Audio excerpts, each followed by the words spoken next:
Hi there, KOIN 6 Chief Meteorologist Josh Cozart here with your latest update where we are talking about fires still firing up just east of the Columbia River Gorge, a site for really the books because this is an extremely early start to what has already become a very explosive wildfire season. So again, make sure you are sharing this Facebook post or YouTube link with any of your followers. That way they can get the latest updates as we have really started to see a lot of these fires blow up over the past little while. I'm going to go ahead and pull up exactly what we are looking at as far as those fires go right now. We've got multiple really burning east of the Cascades. You can see the live image below me here, picking up on those extremely dry conditions as the snow continues to melt up in elevation as well. That's where our temperatures have been hovering in towards the upper 50s and low 60s for much of the afternoon as the melting process still gets underway. Just some truly astonishing images, really captivating for us. This is the Rowena fire burning just to the west of the Dalles. This was taken last night from Tito Rodriguez from the Dalles, where you can just see how much of the landscape is being scorched across the Columbia River Gorge. This fire in particular got started just about this time yesterday, or earlier in the afternoon hours, just after about 1:30 in the afternoon. Again, the wildfire smoke polluting our skies as well. Corey Christensen sending in this video, again, from the Dalles area, from the Rowena fire. This was, of course, the view yesterday, but very similar sights, unfortunately, as those gusty winds, the dry, sunny conditions also remaining. But you'll also notice that a lot of the smoke plume not billowing its way vertically as opposed to horizontally. That's a good indication of those gusty winds that we have already been seeing. Now, it's not just the Rowena fire that we're concerned about. We're also talking about the Grant Lake fire. That is currently burning just a little bit further to the west in Skamania County. That's in southwest Washington, and that's where we have burned a little more than 10 acres or so. So that's one of the smaller of the fires, but still impactful for anybody living out towards the Cascades along the I-84 location. Again, the Rowena fire that has produced and issued a level 3 Go Now evacuation that started yesterday, still in place, is primarily to the north and west of the heart of the Dalles. So those actions need to be taken very heavily. As far as a little bit further south, that's where the Sunnyside fire has burned 750 acres and is at about 80% containment. So we're starting to see that one wind down. But the largest of the fires, that is the Ferry fire right now, burning over 5,000 acres. This one a little bit more of a remote area, but earlier today prompting a level 3 Go Now evacuation for the Sherman County area. Of course, we have the exact locations right now over at KOIN.com. It's right there on our homepage, so you can get the latest information on that. Just really seeing these fires spark up over the last little while, and our crews have been out there all day long tracking this, and I want to go ahead and toss things over to Joey Vaca from earlier today in our 6 o'clock newscast with the latest update and what he was able to see. Take a look. I was talking with the Wasco County Sheriff. He tells me in his more than 20 years with the office, this is the worst fire he's ever seen. We have more than 825 homes on level 3 Go Now evacuation orders now. Fire officials especially concerned about the kind of activity we're seeing so early in the year. It may feel like it's June 12th, but our conditions are more like August. The Rowena fire raging through the gorge in what officials are calling a very early start to fire season. We are typically in this conditions about in the 3rd or 4th week of July, which we call our 95 or 96 ERC percentiles. That's where we're at right now in this fire season. You may think it's green on the hillside, but it's not. It's burning, and it's burning well, as you can see. Heavy winds are to blame for the fire's fast spread, structures already destroyed.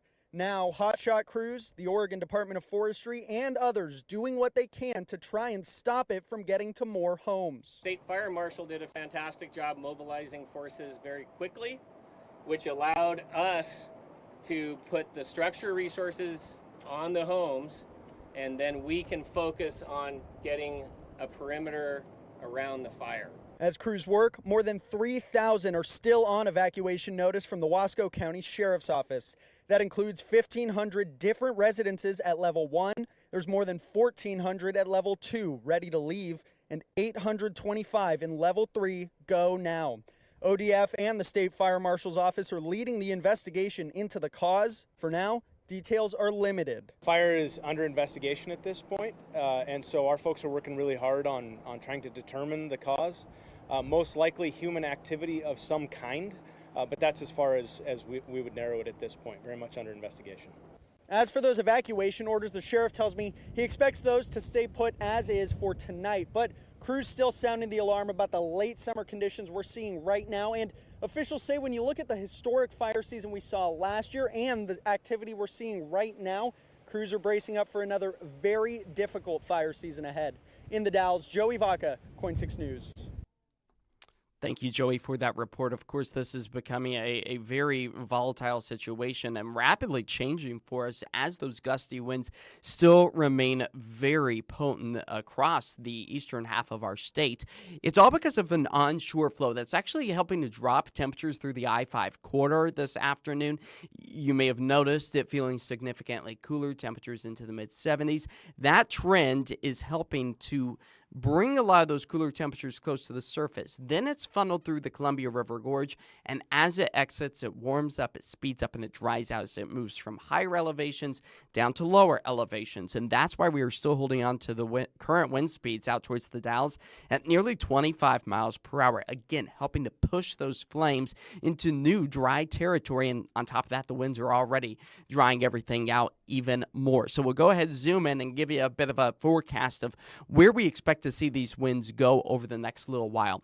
As far as the relative humidity value, so that's going to be in the black box with the percentage. Right now, we're at about 42%. That is up with our relative humidity compared to where we had been, say, just about an hour or 2 hours ago. But we are anticipating it to improve both with those wind speeds and also with the relative humidity value by about 5:30 this morning, seeing 83% humidity. Winds dropping back to about 15 miles per hour, still on the gustier side, comparatively speaking, to where we would like to see them. But time is going to be of the essence for fire crews to get the upper hand on this blaze. And many of our blazes burning out towards the east when the humidity's higher and when our winds are going to be slower. Because watch, as we put this back into motion, by the time we move our way into tomorrow afternoon, seeing those wind gusts near almost 40 miles per hour, again for the Dalles, as the relative humidity drops back to about 35%. So we desperately need to see the return of some calmer conditions to help not only the fight with the Rowena fire, but also the Grant Lake fire. That's going to be a trend that we need to continue to see, and even through the late evening hours, expecting it to really stay on the high end. As our fire weather danger, so this is a combination of the wind, the temperature, but then also the relative humidity value. And that's where Pendleton is moving back up to about a 4. Andrews also seeing just about the same, but we'll take a closer look at the Columbia River Gorge. That's where we could be back up to that moderate to high category for the fire weather danger for tomorrow afternoon and evening. Down towards the southeast, we also start to see that fire up as well. Less than ideal, especially as our skies are remaining mostly dry, although I do want to take a closer look. We do have a few lightning strikes and have over the past several hours out towards the Deschutes County area. Now, lightning poses a big threat for us because it could potentially start and spread brand new wildfires. So we need to use extreme caution when hoping for some sort of moisture, because a lot of this not creating a lot of moisture for us rather than a hindrance with that lightning potential. But as far as the state goes, relatively on the dry side, especially here in Western Oregon and Southwest Washington, that's where we are picking up on those relatively dry conditions for us, as just those high thin cirrus clouds once again push their way back into the area. But it's really interesting. These fires are burning so strong, so hot, that you can actually see them from outer space. We'll give you a GOES 18 Western view. You can see some of the wildfire smoke pushing its way, but most of it is just that cloud coverage. I want to point out in particular the fairy fire. It's that just single dot of I'll take this full so you can actually see it in its entirety. But if I get my pointer here, I want to be able to point out and show you exactly where this is. And it's happening right there. You can see it. Just barely a soft glow. And that's a good indication of exactly where the biggest fire, again, over 5,000 acres for the Fairy Fire, now prompting a level 3 go now evacuation. Again, if you're just now joining us, you can find all of that information over at KOIN.com. But really an explosive past 24 hours for us as the hot and dry conditions continue to keep a tight grip. Again, just to look at those winds, I want to show you the Dalles in particular, a bit of a formal timestamp for us. We see those winds taper back tonight. That's good news. We want to see that as they fall close to about 15 to 20 miles per hour. But tomorrow afternoon, you'll notice they ramp back up again. And you can even see in the image below me live out towards Government Camp, some of those trees blowing in the breeze. Just really shows you that that's the start of the wind, and it only gets stronger from there as it moves its way closer to the Dalles. We've spoken about downsloping winds, in particular for us here in the valley. The same type of scenario was happening, but just on the east side of the Cascades now. That's where we are seeing those downsloping winds move up and over the high terrain, and as it descends, it warms up, it speeds up, and it dries out, creating the perfect storm for wildfires to start and spread rapidly. That's what we've already seen. Unfortunately, going to continue to see the same type of weather setup as we move our way through the next 24 hours or so.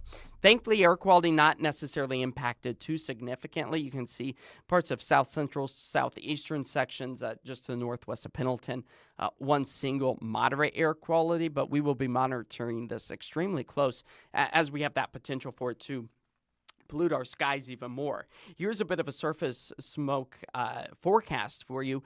Again, all of it coming from that Rowena fire burning just to the west of the Dalles. So the Dalles air quality, less than ideal, of course, despite what some of our readings are. But we're going to continue to see all of this smoke push its way further off to the east, even through tomorrow afternoon and evening. We'll start to see that subside once fire crews get the upper hand on the fire.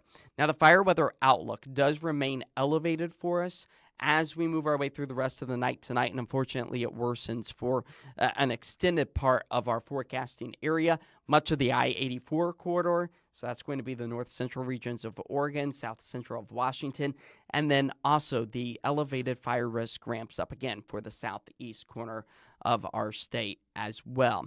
Now, I want to go ahead and really just kind of pinpoint the human aspect of this. These fires devastating abnormally early in the season for us, and I want to go ahead and bring in our very own Joelle Jones, who has a closer look at what some of the devastation has left behind from the Rowena fire and multiple fires burning through the Columbia River Gorge. Take a look. We're here in Rowena, just off of exit 76. It's been heartbreaking to watch as cars full of people approach the sheriff's office at that closure over there, tears in their eyes as they're asking to double back for items left behind and pets. You can see the air. This wind is really starting to kick up, moving that smoke around and creating quite a challenge for firefighters. And just take a look at the devastation. This is off of Highway 30, several homes and cars completely leveled by this fire. I spoke with one man who lost everything. I knew it was always a risk living in this area. There's always fires. Just kind of one of those, you never think it's going to happen to you. But very real, it does. Sifting through a pile of rubble where his home stood just days ago. Burnt metal, ash, and debris, all that's left of Nick Gritch's house of 5 years. He tells me he was visiting the coast with family when evacuation alerts began pouring in. I got a level 3 by the time I was in Cascade Locks, and by the time I hit Hood River, my neighbor called me and sent me pictures of what was going on. So it was fast. It was really fast. He is one of several people left picking up the pieces as the Rowena fire, fueled by high winds, continues to burn between Mosier and the Dalles. Utility crews working to repair melted power lines today as helicopters and planes drop water from above and fire crews battle the blaze on the ground. I'm more sad about the things I can't replace, the pictures, some of my son's artwork, but the rest of it's just stuff. You know, you can buy more stuff. We spoke with Nick as he saw what was left of his property for the first time. I'm sad about the missed opportunities of my son growing up here. It's great. Had a park right across the street, boat ramp. I used to go fishing and catching lizards and gardening. And he's not alone. We personally counted at least 3 homes destroyed. The State Fire Marshal's office says OSP and the Wasco County Sheriff's Office are actively combing through the devastation to count the structures lost to the flames. We did everything we could to mitigate the fire danger, you know, but fires don't care. If I was here, it wouldn't have been any different. So I'm just glad everybody was safe. And again, this is an active fire zone. The Wasco County Sheriff's Office says they have had reports of people parking their cars along I-84 and other dangerous places and walking right into level 3 go now evacuation zones. They are urging people not to go inside these areas for their safety and for the safety of fire crews working on the ground to protect property at this moment. Of course, we will continue to track this very closely and bring you any updates on air and online at KOIN.com. Reporting in Rowena tonight, I'm Joelle Jones, KOIN 6 News. Just truly heartbreaking sights, unfortunately, coming in from much of our area. So our hearts go out to all of those folks who are being impacted by these fires. I think that it brings up a lot of emotion from the 2020 fires and even fires before then, and unfortunately fires that are likely still to come through this season, as we are now already in this thick of what seems to be wildfire season, earlier and earlier for us. It unfortunately is no surprise, especially when we were talking about Portland's long, dry stretch of weather, now over a week since we have seen measurable rainfall. It was back on June 4th of this year where we picked up on just a little bit more of 1/10 of an inch. Our rain deficit for the month also now growing to over 6/10 of an inch. We desperately need to see the return of some wet weather, and thankfully that will be in the cards. Of course, it's not the thunderstorm activity that we would like to see out towards Deschutes County, but nonetheless, a little bit of moisture may be coming to fruition with those. But they're not going to be making their way into places like the Willamette Valleys. Those high thin cirrus clouds remain. Temperatures now falling back into the 60s and 70s. Very little temperature change for us, at least for the western half of our states. But for the central and eastern, we have seen those temperatures down anywhere from 10 to 15 degrees from earlier today, as our cameras look like they have been disconnected. But again, the hazy skies still remain as our temperatures are expected to remain on the cooler side through the rest of this evening. Weather pattern really kind of falls apart as warmer air pushes its way further to the east, and then we are going to be picking up on a bit of a mild trend as we move our way into Friday before warm air pushes its way a little bit further off to the west as well. Our futurecast definitely demonstrating that we are holding on to a lot of that marine layer for the coastline, which is good news. That onshore flow that's kind of cutting through the Columbia River Gorge and eventually ending up on the other side of things where those fires are burning. But we do increase the cloud coverage for the western half of our area by the time we work our way into Saturday afternoon sunshine returns, and then that kind of begins our latest warming trend for us here across the Pacific Northwest. Tonight here in the city, falling back to about 49 degrees. Tomorrow, the coolest day of this week at 70, a stark difference compared to the record-breaking temperatures we felt just back on Sunday with highs in the mid-90s, even Monday starting off in the mid-90s, a much different, cooler picture for us here across the Portland, Vancouver metro area. Closer look at that 7-day forecast where we are really kind of seeing that cooling trend slow as we move our way into Father's Day Sunday. 80 degrees more sunshine, but there is a glimmer of hope, a chance for a few scattered showers by the time we work our way into Wednesday and Thursday. Unfortunately, these rain showers not likely to bring us back or push its way over the Cascades to reduce that wildfire potential, but hopefully it will cool temperatures enough, increase the relative humidity value at just the same. That way that potential starts to subside. That's going to do it for this KOIN Now special edition. On Facebook, YouTube, we will have the latest information right now at KOIN.com, or you can tune in on Portland's CW at 10 o'clock. And here, just starting now on KOIN Plus, is the Portland Pride Special, where you can join me sharing and celebrating Portland Pride Month in June. But again, the latest updates on all of the fire activity on KOIN 6 News tonight at 11.